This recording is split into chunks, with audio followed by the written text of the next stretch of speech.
Good morning mga boss. So ngayong araw binaklas natin yung motor natin kasi check natin yung oil catch can natin kung may laman or malapit na bang mapuno. So yan, ito yung catch can natin. Tapos connected to dito sa breather natin dyan. Ayan. Tapos ito na yung parang paghinga niya.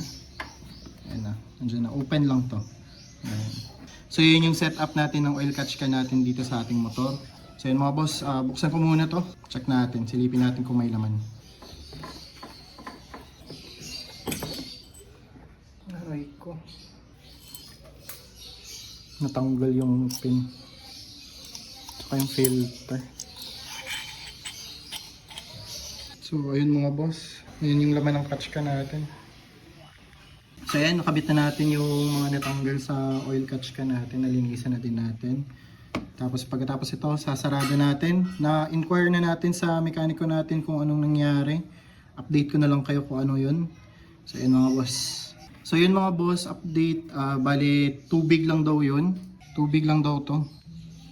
Kasi ang tubig galing dito sa breather natin. Ayan, dito. Siguro pag nagwa-washing tayo, basa pa, ganun.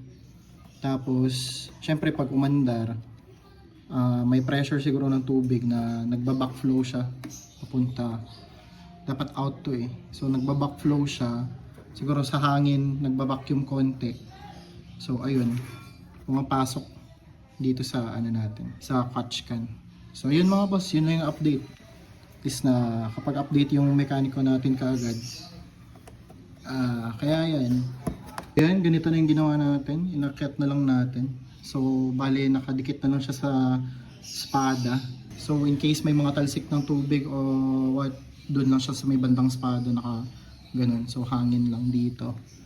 Wala namang papasok na tubig siguro bandang dito. Kung meron man, at least konti lang. So, yun mga boss.